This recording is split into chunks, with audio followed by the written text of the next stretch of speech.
Hello guys! For today's video is gagawa ako ng vegetable salad.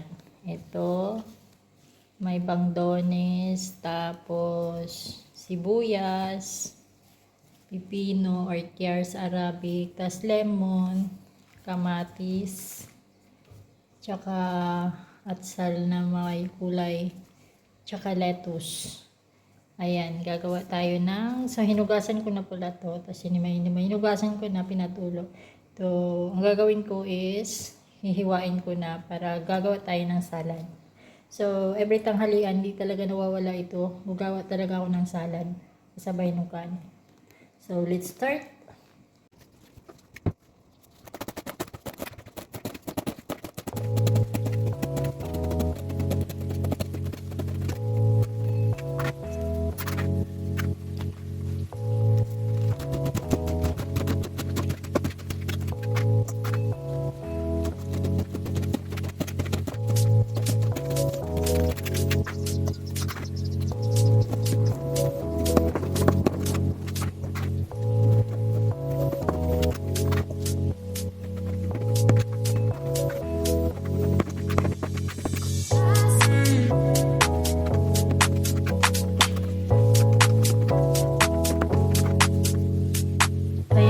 Tapos ko na na-slice.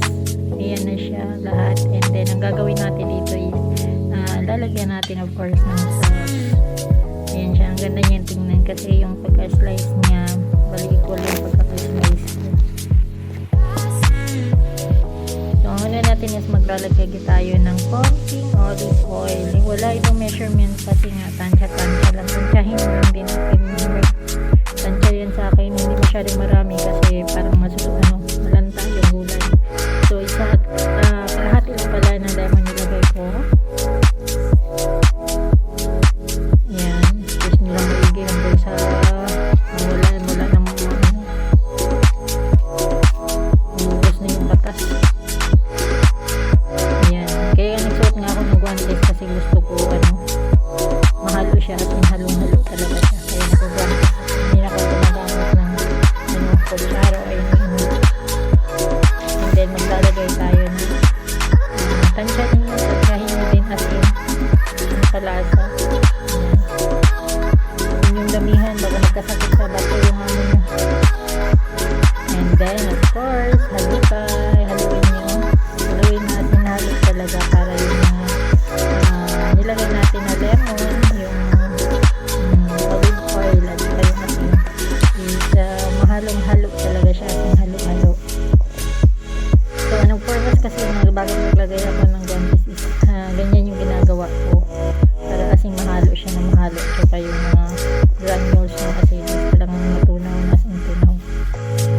So, ayan. And then, ililipat natin yan sa lagayan ng salad.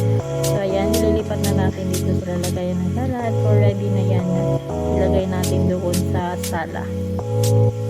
Kasi nga mag 12:30 na. Dati 12 lang po, tapos na magluto. Tapos ngayon, ina-adjust ko kasi ina-adjust ko yung oras. Kasi alas 12 naman sila talaga kumakain.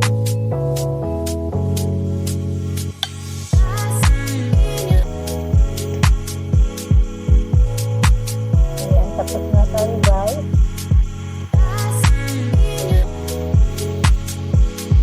Then, lagay na natin. And tanggalin natin na yung guantes. Ayun. And this is the final countdown. Yan, tapos na. Ayan, ready na natin. At lalagyan natin